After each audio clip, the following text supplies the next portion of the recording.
Ekonomi runtuh, harapan pupus, kisah nestapa warga Kenya yang lapar.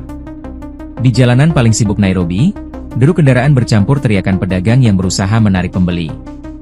Tapi bagi Christine Naswa, suara bising itu hanya latar bagi kesulitan yang kian hari kian menyesakan. Ia menatap tumpukan tomat di keranjang, sebagian mulai membusuk karena tak laku terjual. Dia mengeluh ekonomi Kenya saat ini sangat buruk. Tidak ada uang di Kenya. Wanita berusia 40 tahun itu harus memikirkan 5 perut kecil yang menunggunya di rumah. Ada hari-hari ketika ia pulang dengan tangan kosong. Tak ada yang bisa dimasak.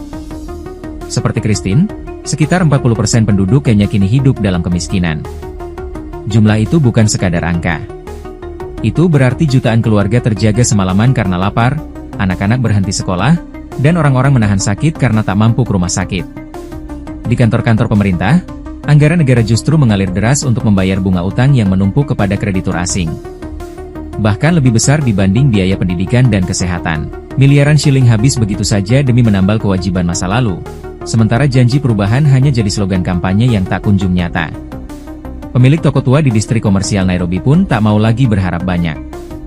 Dia yang masih trauma karena tokonya dijarah dalam protes besar tahun lalu, mengaku tahun ini adalah tahun tersulit dalam sejarah usaha kami selama 36 tahun.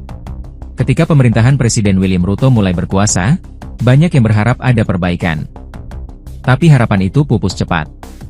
Pajak langsung dinaikkan, membuat harga barang meroket. Protes demi protes meletus, bahkan memakan korban jiwa pada Juni 2024. Orang-orang turun ke jalan, marah dan putus asa. Mereka merasa dikhianati oleh janji kampanye tentang kehidupan yang lebih baik bagi rakyat kecil. Banyak pengamat menilai, di balik semua itu, ada satu akar masalah yang tak pernah tersentuh, korupsi yang sudah berurat akar. Ironisnya, Kenya sebenarnya memiliki roda ekonomi yang beragam, pertanian subur, sektor jasa yang berkembang, pariwisata yang memikat wisatawan asing.